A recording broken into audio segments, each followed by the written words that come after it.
Welcome to the Nerd Journey Podcast. Our goal is to help you, the technology professional, accelerate your career progression, increase your job satisfaction, and be more effective in your existing role. We want to bring listeners like you the career advice we wish we'd been given earlier in our careers. I'm John White, at VJourneyman on Twitter, sharing co-host duties with Nick Cordy, at NetworkNerd_. We're two former IT operations guys who have moved on to pre-sales roles with technology vendors.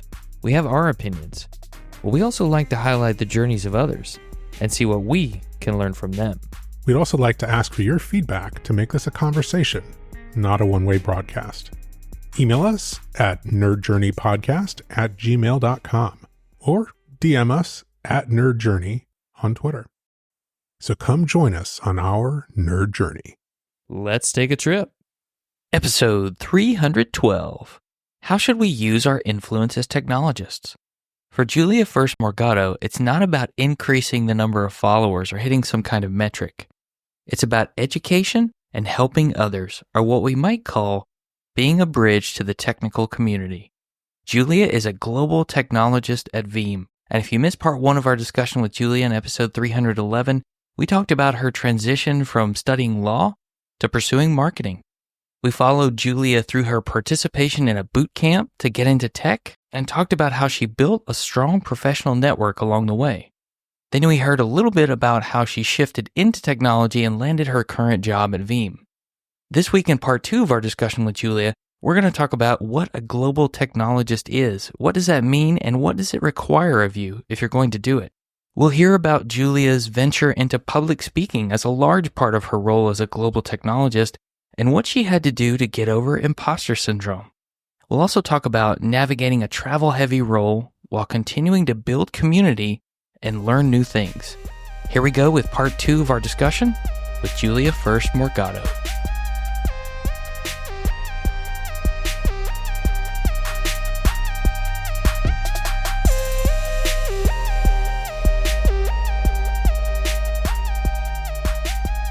When you were told, hey, we want you to come work with us at Veeam, did you know at that time or through the interview process that a lot of your job or something you would end up doing a lot of is public speaking? No, I didn't really know what the job was about, but I was happy with any job. I was still doing the boot camp. So having an opportunity even before finishing the boot camp, because I heard a lot that the first job in tech is very hard, especially for people transitioning from a non-technical background or, from coding boot camps.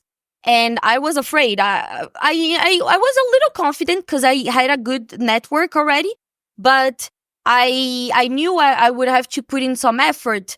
And then it fell on my lap and I was like, yeah, if you want me, I'll try it. So that's what I did. It was backup, it was hardware, but I said, yes, count me in. And I love what I do. My team is amazing. I couldn't dream to do something different. It was perfect. I couldn't have asked for something different. I'm very happy that you love what you do. That's really important for people to enjoy the work that they do because we work a lot. Oftentimes, people can work more than they're at home sometimes. What I would like to know, Julia, is how did you prepare yourself to start giving public presentations? I mean, sure, you can record a video on YouTube. That's a little bit different than I'm in front of a room with 100 or more people. So this is a little tricky. Again, from that introvert thing, I used to be a little more shy, more introvert. And I learned to get out of my shell and not be afraid of judgment from others. With the public speaking, it was the same. So I always prepare well. You need to prepare to be confident to deliver that talk. The problem for me was impostor syndrome. The problem wasn't getting on stage and presenting and not stumbling or, forgetting the slides. For me, it was imposter syndrome because I never worked in production. Even till this day, I never worked in production. And I'm up there talking to engineers, senior engineers, even CTOs, CISOs. And who am I to be up there without experience, So that's what really bothered me for a long period, but it doesn't bother me anymore. Finally, I switched something on my brain and I told me, it's okay. I have my strengths and maybe I don't know everything about that topic, but I can present confidently on that topic. And if someone has another question that I don't know, or I will guide them, I will direct them to the SA or the SE or someone that is more technical than me. But I'm just that bridge. I'm a very good bridge from the technical to the external audience, so communities and at conferences and events. That's an interesting transition to make, the feeling that you need to be an authority or that people are going to expect you to be an authority. And instead, like making sure that you're walking in, and it sounds like you're saying being a gateway. Like if you need to talk to a systems engineer or to a developer or a product manager or a solution architect, because I don't happen to know that answer, then that's what I'm going to get you. I'm not going to pretend that I know all the answers. Exactly. I can tell you about this technology, but if you want to go deeper, I know who you can talk to. I know enough to talk about this technology and present and go on stage. But if people want to know more, I'm not that person, and I'm not ashamed of saying that. And I don't even think I want to be that person. I'm a generalist, but I don't want to be just technical. I also want to bring the business value into the technical part. So because I studied business, I want to start talking what is the business value, especially aiming at CTO, C-levels. I want to start being that gateway to those people as well. You talked about the CNCF and the community there. It sounds and feels like you invested a lot into that cloud native computing foundation community. And you mentioned a little bit earlier that part of what you do is events and public speaking. Is that running like CNCF events or being somebody who's involved in that side of things? I'm not going to say it's exactly part of my job, of my role, but a lot of what I do is organizing events. So I organized the Kubernetes Community Day here in New York, the KCD. I organized the CNCF meetup here in New York. I also organized the AWS Community Day here in New York. So I'm involved in the CNCF community and the AWS community. I'm a CNCF ambassador and I'm an AWS container hero. I'm also ambassador to Google Women Tech Maker, Girl Code. I'm a Civo ambassador.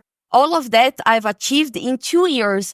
That's why people say, wow, Julia, how did you do that without the technical background? And that's what I want to show people, that you don't have to be just technical. You can add value with other skills, and you don't need to be a senior staff engineer to become a CNCF ambassador. You can have 2 years of experience in the industry and become a CNCF ambassador.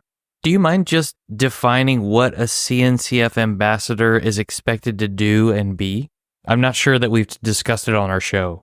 A CNCF ambassador is the spokesperson to the CNCF when we are talking about the tools. We give talks about the open source projects sometimes on the CNCF channel, on their YouTube channel or on their platforms or on our own.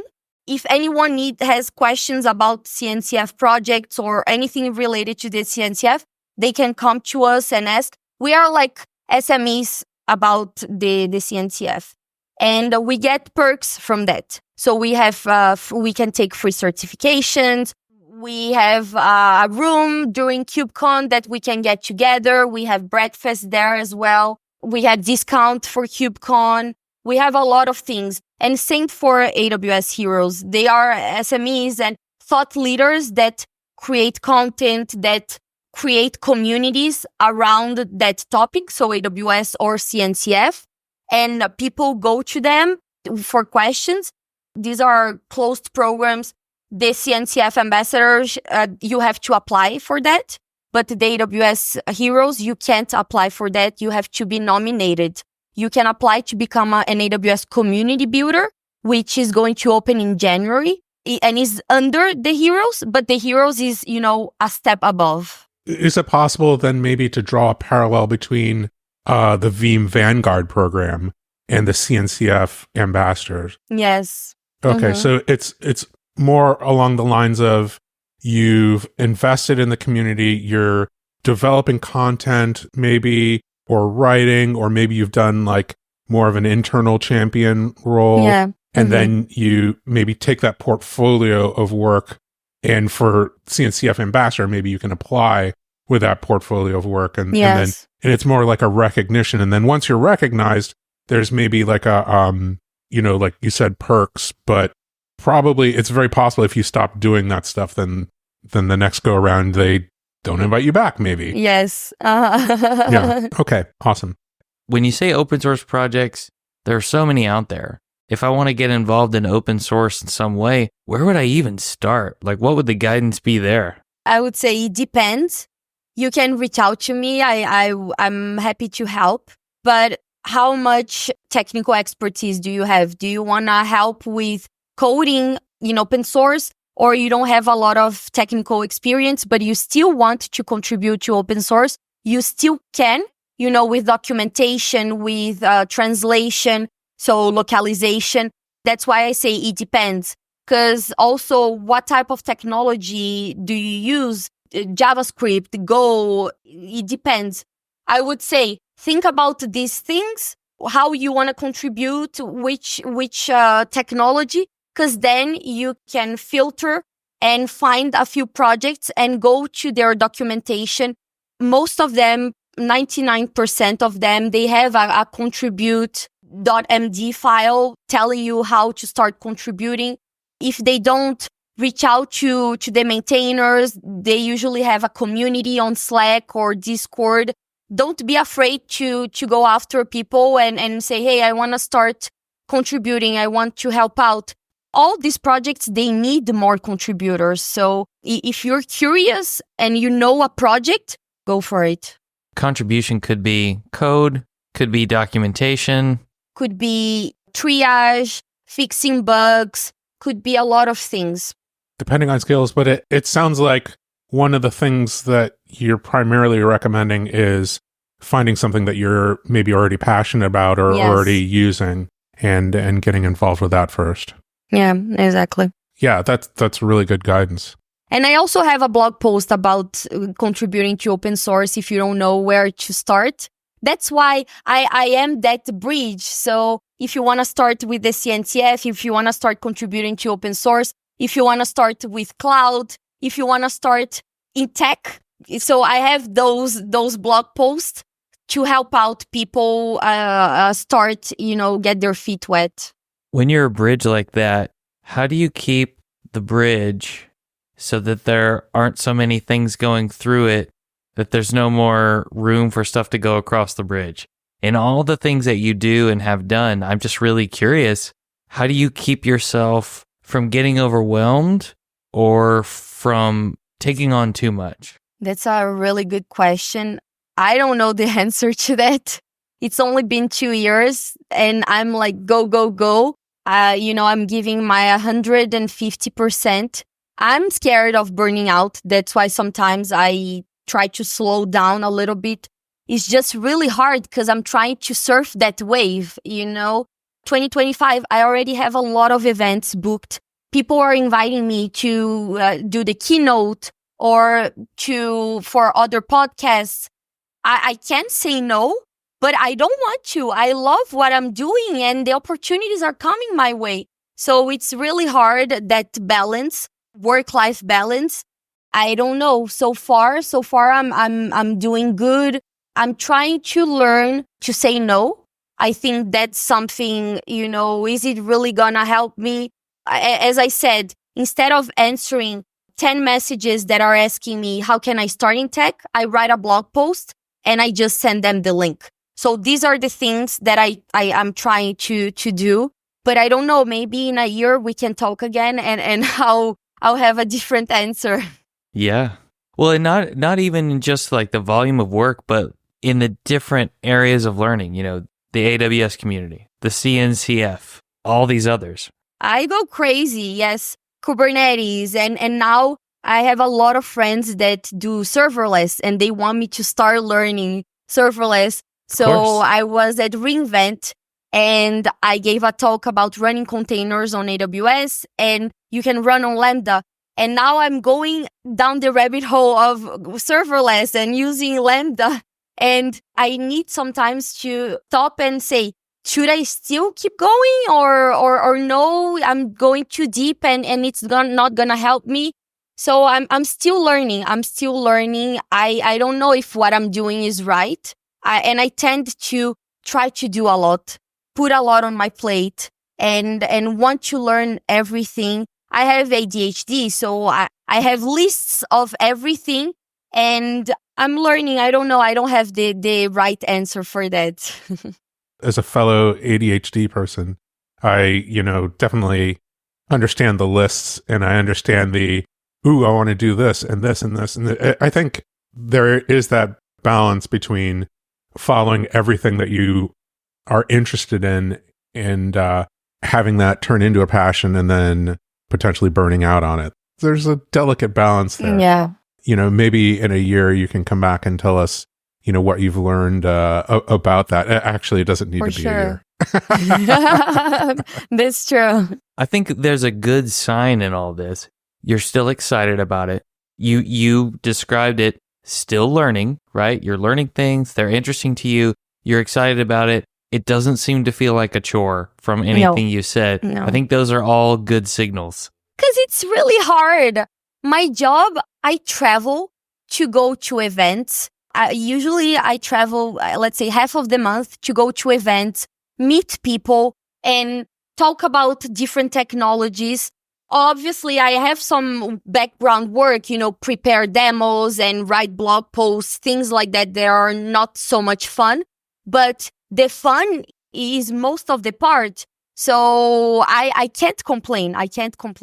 Can I ask about something that I noticed? I think this is maybe the first thing that I noticed about your social media presence, well before we, decided to do this interview, was when you go to conferences, you often will go to the different booths on the floor and record a short video with the people at those booths, right? And ask them about what's going on and ask them to explain. How did you come across the idea of doing that? So I did that at KubeCon at the last one. I recorded all the open source projects in the project pavilion.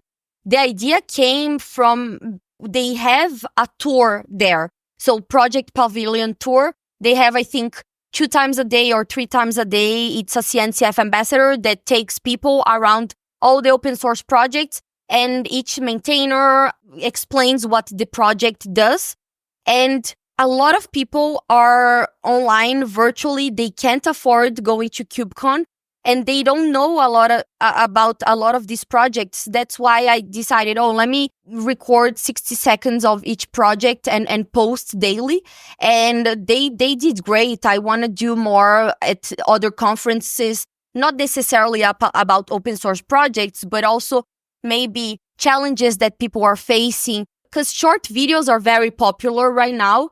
I think it's a good style. I just need to come with a good topic that will fit into those 60 seconds. Yeah, that's really cool. Not necessarily something that's going to do well on TikTok, right? But But maybe something that does well on LinkedIn, right? But I don't care about followers, numbers. I focus mostly on educating people, on helping other people. I think that's why I haven't burned out yet. Or part of answer to your previous question, a lot of people, they focus on having more followers. So they're only looking at that number. So they keep posting just to have more followers. And that's not healthy. I do that because I know people are getting, something out of my content. They write to me. I have a bragging folder where I take screenshots of what people wrote to me, thanking me, etc. And I have a lot of screenshots and, that fuels me to keep going. That's a great feeling. It really seems like you have found a community where you feel like you belong in the technology sphere. Did the other roles that you worked, like in law, in marketing, I remember you saying there wasn't a community like there is in tech. Was there ever like a strong community presence at any point in your life before, at work or beyond? No, Okay. never. It was a lonely job. There are meetups, probably marketing meetups, but it's not that people connect outside of that and then they share a repository and they work on a project together and then they open a PR and the other reviews it. No, it's, they meet at a bar, they have that meetup and that's it. So in tech is totally different. It's interesting because, it goes kind of back to the long time ago, the Cathedral and Bazaar paper, right? The fact that it is a bazaar, maybe I'll back up, and it's the structure of open source. I think this is oh my goodness, how old is this paper now? Like 30 years? Eric Raymond. The contrast between kind of the structured older way of writing software where everything is, has this grand plan and is like very slowly and methodically built versus the open source, method, which is the bazaar. There's a lot of people with competing interests and ideas, and order emerges from openness and sharing. That seems to be reflected in the community as well, right? That's a very insightful that, like maybe marketing doesn't have anything like that. No, right? no. Law doesn't or necessarily law, have no. Yeah. Maybe there's certain aspects of it where, maybe if it's like goal driven, like, I don't know, climate law, or, maybe there's a little bit more of organizations and, people who are willing to share because it's not profit driven, right? Exactly. It's more idea driven. You're right. Mm-hmm. But then, that gets back to, well, maybe the legal part is just this leg of the idea, right? And it's like the idea is the organizing thing. And then there's the law around it. There's the finance around it. There's the technology around it. And that's what the community is. Huh. I hadn't really thought about that. That's great. Well, in order to see the community in person, you mentioned you have to do a lot of travel. Can you talk about how you manage that aspect of the job? Because some people have travel-heavy jobs, and in technology, traveling around all the time isn't as glamorous as people might think, is it? No, it's not. I don't fly first class. I, a lot of times, have to do layovers and wait a long time at airports. Also, if I arrive early at a place, I have to wait to be able to do the check-in until, later. So it's not glamorous, but I'm a very grateful person. I'm grateful to have the opportunity to travel, even if it's economy class or even if I have to do all of these things, at least I'm traveling. That's why I love what I do. I don't think about the hardships around this. But I know a lot of other DevRels and developer advocates that complain because, it's not easy traveling all the time. Of course, I would love to travel first class or have the access to a lounge or anything, but not yet. You just need the right type of credit card, that's all. Yes, exactly. You said something there which was very interesting, which was, the goal is to maybe learn in the hallway track, maybe even teach in the hallway track, and to get that knowledge out there, the teaching out there. And it also connects to something you said earlier about the goal is not to have the most followers. The goal is to teach something, for the people that are following behind you, right? Share ideas with others. Mm-hmm. And that can go a long way towards mitigating the lack of glamour that a traveling job can have. I had never thought of that, but you're totally right. Yeah. There's something about the DevRel or tech marketing position. There's some people who think that the job is glamorous, right? Being what I call nerd famous. And there's people who specifically aspire to that. Maybe the nerd famous part not understanding that the things that get you there are the drive to teach, the drive to educate, the drive to give back to a community, and invest in other people's success. That's my opinion. Is that something that goes along with what you've seen? I totally agree with you. It's about helping others, lifting others up, because by lifting others up, they're gonna come with better ideas and then they're gonna share them with you. Because if you're selfish and you just focus on you, you can definitely build something. But if you share your ideas with others, they're gonna definitely improve that with you. I'm all for uplifting others, helping others, and not just keeping to myself. That's why I think I'm so good at, building communities and engaging with communities, because I'm not here for the numbers. I'm here to really, have good conversations and try to fix a problem or solve a challenge, and not just here, let's take a selfie and let's post on social media to get a few more followers. The fame part is not the fulfilling part. It will come. It does come. For me, I already have people, they stop me at reInvent and they say, "Hey, Julie, I follow you on LinkedIn. Can we take a selfie?" I say, "Yeah, of course." But that's not my intent. And they probably follow you for a reason, right? Yes. Mm-hmm. They like the content. They're getting something out of it. Yeah. They're learning. And that's why they bother to stop and connect with you, as opposed to, "Oh, I've seen you give talks. You're famous in our community." Yeah, and they see that I'm genuine, I'm authentic. I'm not here, just for the numbers. And I think that's why they come and they ask for help and I help them. If it was just for the numbers and influencer, people are not even going to reach out because they think that person is unattainable. And I've seen a lot of that. I'm just another human like you. I write that on my blog posts. I struggled as well. And so if you want to reach out, I've been in your shoes. Well, we talked about this a little bit back and forth via email before the discussion, but this global technologist role, it's truly global, right? You're supporting the global community. Yes.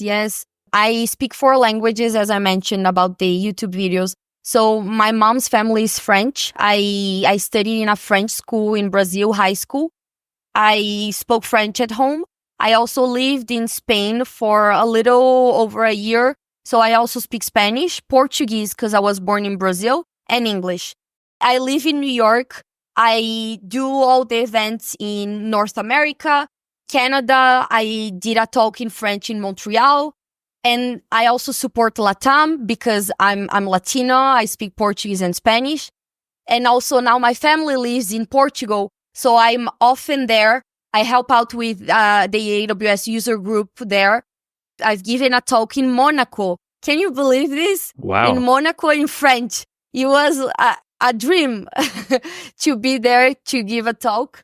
So that's why I say it's global. I haven't given a talk in APJ yet, though. So maybe 2025, I'll try to get that from my bucket list. Yeah, I hope you're marking off the countries. I bet there are a lot of them, for sure. Yes, there are. When you were talking about earlier, you wanted to bring more of the business value to your talks. Does that align with impacting a product strategy? I think that's something that your profile maybe said, that you are in charge of helping to build and shape the product strategy. Can you speak to that a little bit? In the product strategy team, we talk a lot about the roadmap of the products. We get feedback to see what are the next functionalities. And we always talk about the business as well, because we go to meetings with customers as the thought leaders. Usually SCs, they ask us, "Can you join a meeting with us?" And we talk more about the business value. So, backup, how it's going to help, can save costs on storage. We do dedupe and compression. Also, how it's going to help you if you have a disaster recovery plan. So a lot of things that technical people, they don't think the big picture, and we try to bring the big picture into those conversations. Do members of the community not really realize the proper way to communicate with product teams when they don't hard. work at a technology vendor? Yeah, because technical people, they know how to talk technical things. You have to translate it so product managers can understand and so other teams can understand as well. I can give you an example. Even I have a lot of friends, they write content, technical content, but even I can't follow their content. I tried to build an application that was a friend wrote on a blog post, and I couldn't follow because it was too technical. And I told them. And so I wrote a blog post of his blog post, breaking down the steps. So just so you can see that technical people, they don't even realize that what they write, the way they speak is too technical for other people. Because they learned, they went to school for that, and that's the way they learned it. And I think some of my value is translating that into less technical terms. Explaining it in a way that you can meet the right audience where they are. Mm-hmm. It can be customers, it can be PMs, it can be people from other communities, it can be beginners that want to learn. So that's why I call myself a bridge. I need to find a better term than calling myself a bridge. Do you have a blog post on CNCF projects and like the order that you recommend people like learn and understand them? No, I don't, but that's a great idea. So I'll work on that for the future. Yeah. Uh-oh. I didn't mean to assign homework. But, No. But I love feedback and ideas from my audience, because what their interests are, that's what I want to create content and help them. So getting ideas from others is great. Thank you. I don't remember even the context of how this came up, but somebody was asking me about a couple different projects. Like one was Falco, which was, CNCF security. Like security. And then the other was Knative, which was kind of the serverless. And I was like, I don't know that that's how you want to start. Yeah. Does the person understand containers? Start learning containers, maybe Docker and then Kubernetes, because all these tools, they are on top of Kubernetes. So Falco is on top of Kubernetes. And when you get to Kubernetes, you're gonna think twice if you wanna really learn Kubernetes. Great idea to create something like how to go about that, the CNCF projects. Well, that's one homework assignment for John and one for Julia. So far, I've stayed out of the fray. Hey, Nick, have you ever thought about writing? Never. I'm sorry. Nope, sure haven't. I think it's a dumb idea, actually.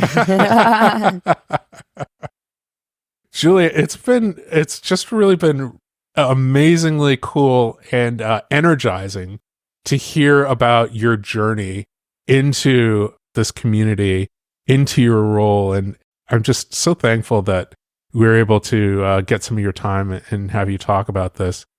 Is there a specific way that you think is best to connect with you if people want to follow up from this conversation? Yeah, I would say reach out to me on LinkedIn. So if you want to connect with me, but send me a message, because I get a lot of requests just adding.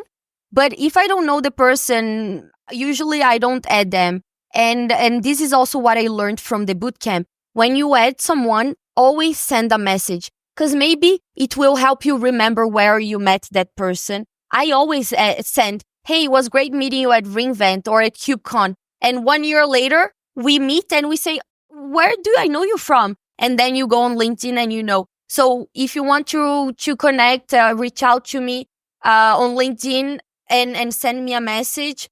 Also, I'm on Twitter, Blue Sky, etc. But I think LinkedIn is the best.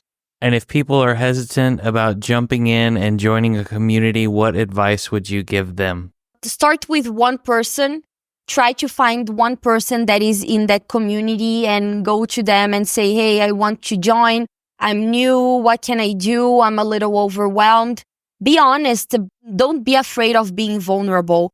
I reread a book from Brené Brown about being vulnerable. We are always afraid of being vulnerable, but we are all human. We are all going through the same motions.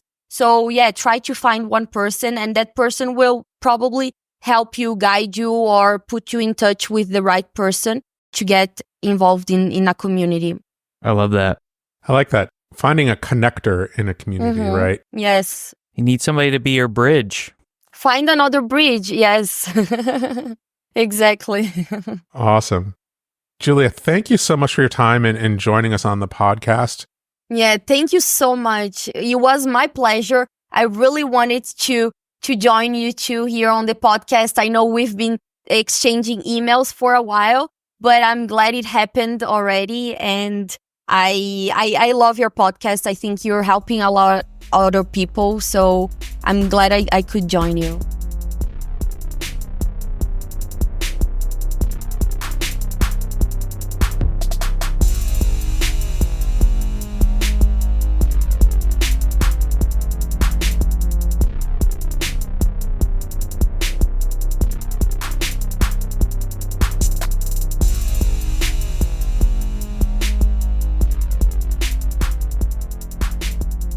First of all, I want to say a special shout out to Mr. Al Rashid for suggesting Julia be a guest on our show. I don't see how you could have listened to that story and not heard the enthusiasm that came through. It's absolutely contagious. I liked what Julia said when she was talking about amplifying her responses. She might write a blog post to answer a common question she gets. It aligns with what we talked about in episode 147 about deep work and becoming harder to reach. It's not that she won't help people, but in order to not have to answer the same question over and over again, she can point them to a document and scale the number of people she helps. If you want to hear more stories of people who have been involved in the open source community, give these episodes a listen. Go back and listen to our discussions with Tom Hatch in episode 154 and 155. There's also Ken Collins in episode 241 and 242. And then, of course, Max Kennett Alexander in episodes 285 and 286. He talked about triaging bugs for the Bugzilla project before later becoming a contributor and a maintainer. I hope you enjoyed this discussion with Julia. If you did, what got you the most excited about listening to this discussion with her? Put that in a 5-star review on Apple Podcast. We'd love to hear from you. See you next week. Farewell, listeners. Tune in next time as the journey continues. I'm John White at VJourneyman, for Nick Cordy at NetworkNerd_, signing off. Adios.